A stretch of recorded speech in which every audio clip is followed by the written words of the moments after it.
After already missing 2 games and having a 2-day break between games 5 and 6, Brad Marchand's status for Game 6 is still up in the air, and both sides of this contest are going to be keeping a very close eye on him. I'm also going to be talking about Jeremy Swayman, not about his play currently as we normally have, but his next contract.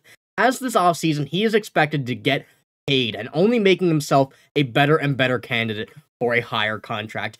And we're also going to be talking about the key to winning Game 6 for the Boston Bruins, beating the Florida Panthers once again, and what they will need to do to make that a reality. So, before we get on into all this news, we notice that 81% of you guys watching right now are not subscribed to the channel. If you're looking for a spot to get all of your Boston Bruins news, you're in the right spot. Make sure to hit the sub button. Join me here as we cover this team heading into a very big Game 6 against the Florida Panthers. And after this playoff series, we're going to have a very busy offseason as well. And you're not going to want to miss what we have to bring you. But like I said, let's get straight into the first topic here, which is Marchand's Game 6 status is still, as of right now, as the recording of this video, the night of May 15th, up in the air. This comes out from The Athletic and says whether 2 days off between Game 5 and 6 are enough for Marchand to get the green light remains to be seen.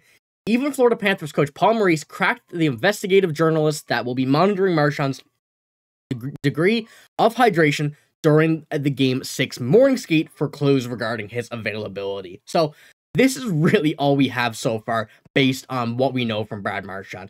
This is still going to be the doctor's choice as it has been for Game 5 and Game 6. Game 4 and 5, and even will continue to be in Game 6 here. And as Paul Maurice said, there's going to be many people watching, keeping a close eye on what Marchand's status will be in the morning skate, in the practices beforehand, and everything leading up to the beginning puck drop of Game 6. So, realistically, we don't know right now. However, as the days progress and the hours progress, we're going to know more likely about Brad Marchand's status for Game 6 come tomorrow at the earliest would be my guess. Is he going to play? Like I said, I don't know, but I think Brad Marchand has been a real big factor here for this team, as he has been the last 2 games, even not playing. You know, his status is he's still been there. He's been doing pregame speeches, everything. His importance, his energy has still been in that locker room, and he, even not being on the ice, was a big part of this Game 5 win to extend the series for the Boston Bruins. Now, from this Athletic article, there was a comment here that I found pretty interesting. It says this from Anthony: as a very anti-Marchand hockey fan, I still can't believe the Department of Player Safety said this was a normal hockey play. And I know we're talking about this whole situation a lot, and just the whole scenario with Sam Bennett, and I don't want to go too far into it, but still, once again, shows how many people are still discussing this whole situation with Brad Marchand, with Sam Bennett, the whole play, which is keeping him out of the lineup for 2, potentially 3, and maybe 4 games if it does go that far. Goes to show that this really wasn't just a simple hockey play if they kept him out of the game, or out of these games for this long. My guess would be concussion if the doctors are not letting him play. 2 games so far, now having a 2-day break, then Game 6. If he's out that time, or in this Game 6, this is really going to tell me that this was a pretty serious hit to the head, and still crazy that nobody's even considered looking at it or did nothing about it. But let's move on to our second topic here, which is the key to the Game 6 win, to a much-needed Game 6 win to extend this series to 7 and have a chance to keep their season alive. So I'll pull up a different Athletic article here, but this goes from the high volume approach, which the Bruins used right off the first face-off last game. It says, the Bruins favor shot quality over quantity, but with no runway remaining, they acted with desperation in the first period in terms of getting the puck on goal. The Bruins, who had 2 shots in the third period of Game 4, threw 13 pucks on Bobrovsky in the opening 20 minutes. On their first goal, McAvoy sent the puck below the goal line that Jake DeBrusk retrieved and sent out in front of the net for Morgan Geekie, who eventually slipped the backhander past Bobrovsky at 4:49 to give the Bruins a 1-0 lead. So, this really, to me, once again, shows the effectiveness of getting the puck on net. We've spoken about it, not in the last video, the video before, that you need shots. You know, I know that the Bruins and Don Sweeney favors quality chances over quantity, but when this scenario is playing out, when you have 1 game left, you can't choose the quality shots over the quantity. You need to get as many as you can on net. Perfect example of this last game was a drop pass from Charlie Coyle. Can't remember who it was to, but there was an option to the left to go cross ice in the offensive zone. Didn't make that pass because it was not a confident on net shot on net, a face-off. Prime example of what they need to do is just keep on getting the puck into Bobrovsky, shoot the puck at him, and, just generate more opportunities than you would have if you only had one shot every so often. We've really seen this game how much better the high volume of shots were and how effective they were for this Bruins offense, where they felt much more comfortable, less, pressured with the puck to not shoot it when they have an open lane. And this is really going to be a big factor for Game 6 that they're going to need to continue instead of having quality chances. They need quantity. But another big part of this game was the Panthers started flat in this game. We can't admit that the Panthers weren't they're playing their best. They were not. That's a very big thing that we need to take advantage of, and we need to continue to play better, even though last game was very good. Here's this part of the second part of the article that says, with their season on the brink, the Bruins let the Panthers know early that they were not going to lay down, and that even before Geeky's goal, Boston put forth aggressive forecheck that led to sustained pressure as the Panthers had trouble clearing the zone.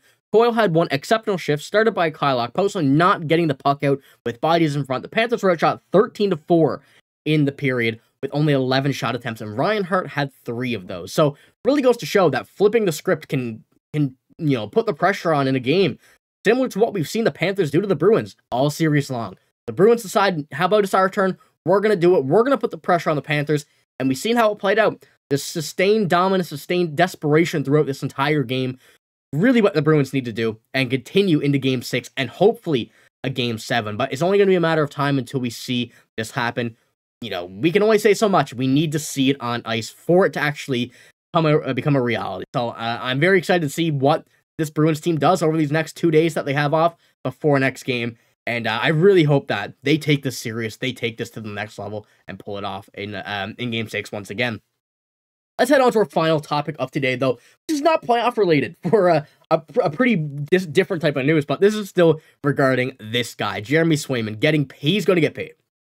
Frankly, he is going to get a massive bag in this offseason, and these playoffs are only increasing the amount of money that he will be making. And I'm seeing a lot of people say that, we need to pay him, give him a blank check, give him whatever he wants, and, I'm starting to believe that as well. Now, obviously, within a realistic realm, but this guy is going to get a lot of money, and he's proving that he's one of the best goalies in the NHL. And this kind of sparked the idea of putting in this video from this tweet from Kobe Cohen. He's, our goalies being treated like running backs in the NFL. I'll argue us all day long, but the NHL, the Boston Bruins, should give Swayman a massive deal, and I will also agree with that. Swayman is going to get a lot more than we had originally projected. That around 6 to 7 million per season. I'm guessing probably around 7 to 9 at this point now. However, Jeremy Swayman still definitely wants to be on this team. So will he take a pay cut? You never really know at these situations. It's going to be his first big contract, really showing that he's going to be the starter here. He's the future of this team. As you can see with the contracts, the goaltenders are not under contract for a long time. Swayman and Brandon Bussi both are going to be earning contracts here in this offseason.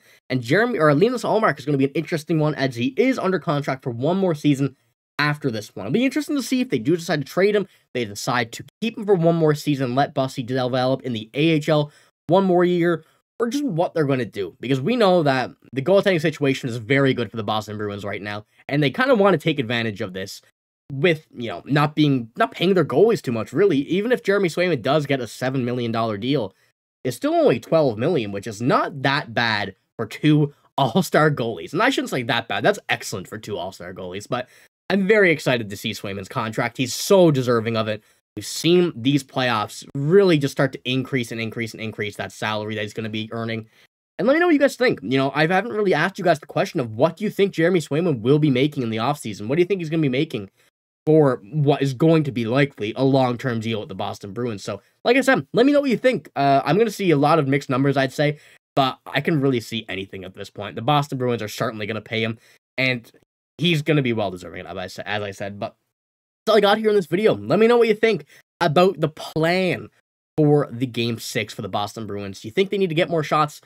Should be a yes, but as well as Brad Marchand, and also let me know what you think about a Jeremy Swayman contract. What do you think it will be given to, or what will be given to him? So, like I said, let me know what you think. I'll be reading the comments, and I'll be analyzing the prices that we see for him. But that's all I got here in this video. If you did enjoy, make sure to give the video a like, hit the sub button as well. If you do not want to miss any Boston Bruins news, I will have it here for every single one of you guys. But like I said, I'm signing out. Thank you for watching. Hope you have a great day. See you later.